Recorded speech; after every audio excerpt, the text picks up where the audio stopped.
It started with a spilled glass of juice. My child looked up at me that split second before they decided how to react, and I saw something I had not expected to see. Not fear, guilt. They had knocked it over by accident. And their first instinct was not to cry, not to ask for help, not to reach for a cloth. It was to watch my face and decide whether to tell me the truth. They did. They looked me straight in the eye and said, "I knocked it over."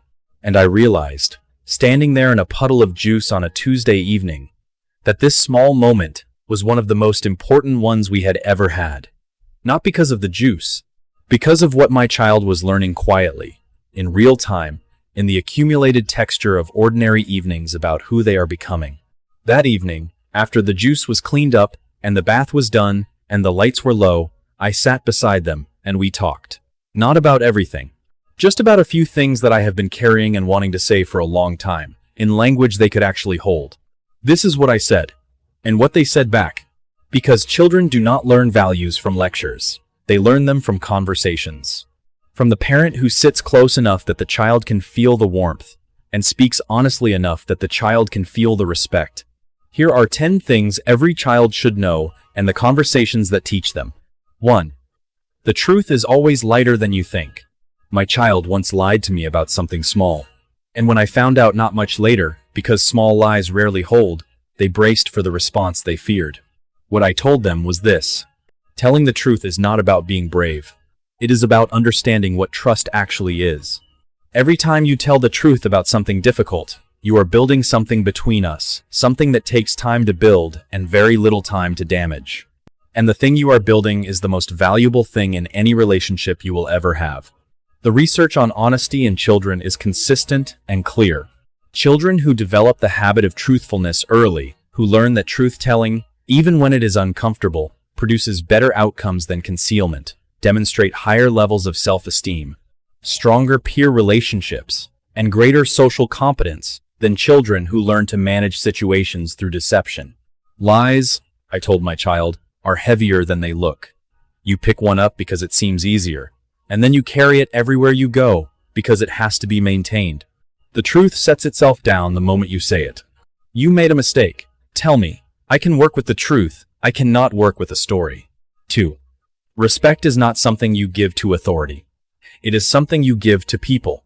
My child once told me that they did not need to be polite to a younger child at the playground. That child was littler. That child did not matter in the same way. I sat with that for a moment before I answered. Respect, I told them, is not a currency you distribute based on status. It is not reserved for people older than you, more powerful than you, or in positions that require your compliance. Respect is the baseline you offer every human being before you know anything about them. Because every human being, no matter how small or quiet or unremarkable they appear, carries a whole interior world that you cannot see and have not earned the right to dismiss. The research supports what parents have known instinctively for generations.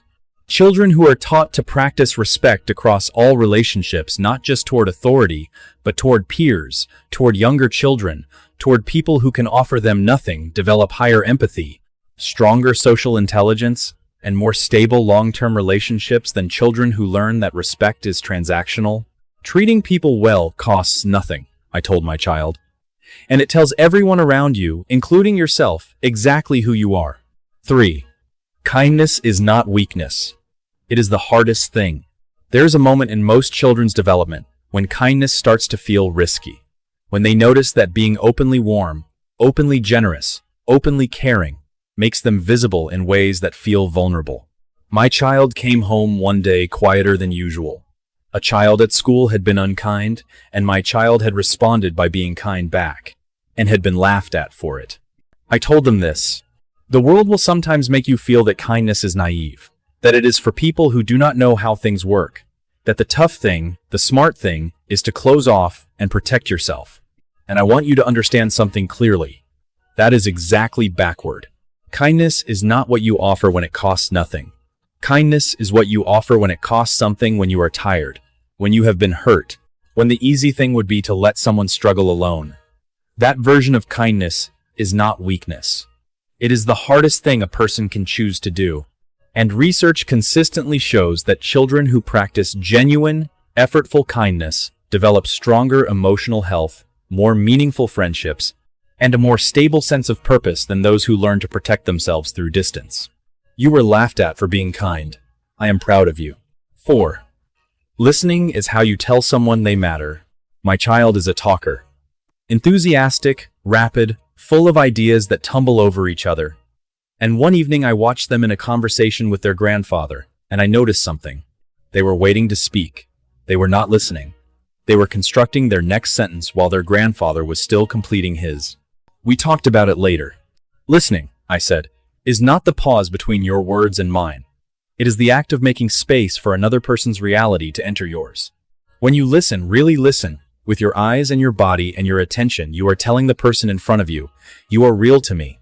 What you think and feel and have experienced is worth my full attention. Research on active listening in children and adults consistently finds that the quality of a person's listening is among the strongest predictors of their relationship quality across every domain: friendships, family, eventually, professional life. People who feel genuinely heard by someone return to that person. People who feel half heard, tolerated, processed, they eventually stop sharing. You do not need to have anything to say, I told my child. Sometimes the most valuable thing you can offer someone is simply the experience of being truly received. 5. Your things teach you about your character. This lesson came from a bicycle left in the rain. Not a dramatic lesson. Just a bicycle, a little rusty, and a child who had forgotten it 3 times in a row and was now genuinely surprised that it had rusted. What I said was this: how you treat your possessions is a rehearsal for how you will treat everything else you are eventually given: opportunities, relationships, responsibilities. A child who takes care of their things is not just being tidy. They are practicing a habit of mind that says, what I have been given matters, and I am the kind of person who treats things as if they matter. Responsibility, the research tells us, is not a personality trait some children are born with. It is a habit built through repeated, small acts of accountability, caring for belongings, following through on commitments, noticing when something under your care needs attention. Children who develop these habits early demonstrate significantly better self-regulation, academic follow-through, and relationship reliability in adolescence and adulthood. The bicycle sat in the rain, I told my child, because you forgot it. That is okay. Now you know what forgetting costs. Next time, you will remember. 6. Please and thank you are not formalities. They are acknowledgments. My child went through a phase, somewhere around age 7, of treating please and thank you as parental requirements. Words to be deployed strategically to avoid correction, not expressions of anything genuine. Just the toll paid at the gate.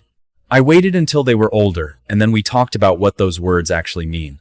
Please is the acknowledgement that you are asking something of another person, that their effort on your behalf is not owed to you, that they are a person with their own time and their own willingness, and that you recognize that. Thank you is the acknowledgement that something was given, that you noticed, that it mattered. These are not formalities. They are the building blocks of a stance toward the world, a stance that says, I am not the center. Other people's contributions are real and worth naming. I move through the world with awareness of the people around me. Children who practice genuine courtesy, not as performance, but as internalized habit, consistently show higher social competence, stronger peer acceptance, and greater emotional intelligence than those for whom politeness is purely transactional. The words themselves are small. What they practice, repeated over thousands of interactions, is not small at all. 7. Hard things are where you find yourself. My child gave up on something once, not because they could not do it, because the early stages were difficult, and the difficulty felt, in that moment, like evidence that they were not cut out for it. The conversation that followed is one I think about often. I told them this: the first time anything is hard, it is telling you something true, not that you are incapable, but that you are at the edge of what you currently know how to do. And the edge is exactly where growth happens. Nowhere else. Research on perseverance in children, what developmental psychologists increasingly call grit, is unambiguous.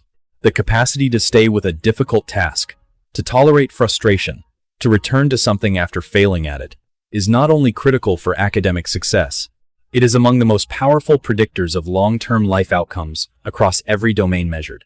Children who develop the habit of continuing, not the ability to succeed, but the habit of continuing in the face of difficulty, carry that capacity into every challenge they will face. You will encounter things that take longer than you think they should, I told my child. Things that feel impossible before they suddenly feel possible. The moment between those two feelings is not a sign that you should stop. It is a sign that you are exactly where you need to be. 8. Your body is the first home you will ever have. This one came from a week of late bedtimes, missed meals, and a child who was bewildered by their own low mood and short temper. I did not lecture. I just pointed at the evidence in front of us. Your body, I said, is not a machine that runs on whatever you give it whenever you feel like it. It is the place you live. And how you live in it, whether you sleep enough, whether you move, whether you feed it, things that actually sustain it, determines how capable you are of being the person you want to be. This matters beyond physical health. Research on the relationship between physical self-care habits established in childhood sleep, nutrition, physical activity, and mental health outcomes in adolescence and adulthood consistently finds that children who develop sustainable health habits early are significantly better equipped to manage stress, regulate emotion, and maintain cognitive function under pressure. You cannot be kind when you are exhausted, I told my child. You cannot think clearly when you are hungry. You cannot be patient with anyone else if you have not given your own body what it needs. Taking care of yourself is not selfish. It is the foundation of being useful to anyone else. 9. Sharing is not about the thing. It is about the other person. My child is not a natural sharer. Neither was I at their age. And I have come to believe that children who resist sharing are not being selfish. They are being honest about something most adults have learned to perform rather than feel. The conversation we had was not about sharing toys. It was about what sharing actually is. When you share something, I told my child, you are not diminishing what you have. You are doing something more interesting than that. You are making a decision that says, your experience matters to me. What would make this better for you? And I am willing to give something of mine to make that possible. That is not about the toy. It is about the relationship. And research on the development of pro-social behavior in children consistently finds that children who practice genuine, voluntary sharing, not coerced sharing, not performative sharing, but chosen generosity, develop higher empathy, stronger peer relationships, and a more stable sense of social belonging than those who do not. You do not have to share everything, I said. Some things are yours. But when you choose to share, when it comes from you, not from me telling you to pay attention to what it feels like, that feeling is something worth knowing. 10. Family is not just where you come from. It is where you return. The last one came on its own. At the end of the evening, my child was quiet. The house was settling. And out of nowhere they said, "Do you think we will always be close?" I took a moment before I answered, because the answer deserved to be right. Always is a long word, I said. But here's what I know. Family is the relationship you did not choose and cannot unchoose, and that is not a limitation. It is the point. In every other relationship you will have, there is always the possibility of walking away. In this one, there is not. And that permanence, that unavoidability, is actually the greatest gift it has to offer you. Research on family relationships and long-term well-being is consistent across decades and cultures. Strong family bonds are among the most reliable protective factors against anxiety, depression, and poor health outcomes across the lifespan. Not perfect families, not conflict-free families. Families where the connection persists through difficulty, where repair is practiced, where the belonging is unconditional. You will go far from here, I told my child. You will build a life that is entirely your own, and that is exactly what you are supposed to do. But you will carry this, all of this with you. And when the world is hard, and it will be hard, this is where you come back to. I love you, I said. And they said it back. And that was enough. 10 rules, 10 conversations, 10 ordinary moments between a parent and a child on an ordinary evening. None of these lessons fit on a poster. None of them can be taught in a single sentence or learned in a single day. They are built slowly, in the texture of daily life, in the conversations that happen at the end of things, in the quiet after the juice is cleaned up, in the moment before the light goes out. The research on values development in children is consistent on one point above all others. Values are not taught through instruction. They are absorbed through relationship, through watching a parent live them. through having them reflected back in the way a parent responds to an ordinary moment.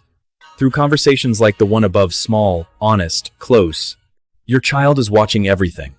They are taking notes you cannot see on a person you are always becoming. Who do you want them to see? If this video gave you a conversation worth having with your child tonight, share it. Leave a comment telling me which of these 10 your child needs most right now, or which one you needed to hear yourself. Subscribe, because this channel is built on one belief: the most important things you will ever give your child are not things at all. Until next time, sit close, speak honestly, and remember that the most powerful classroom your child will ever enter is the ordinary evening at home with you.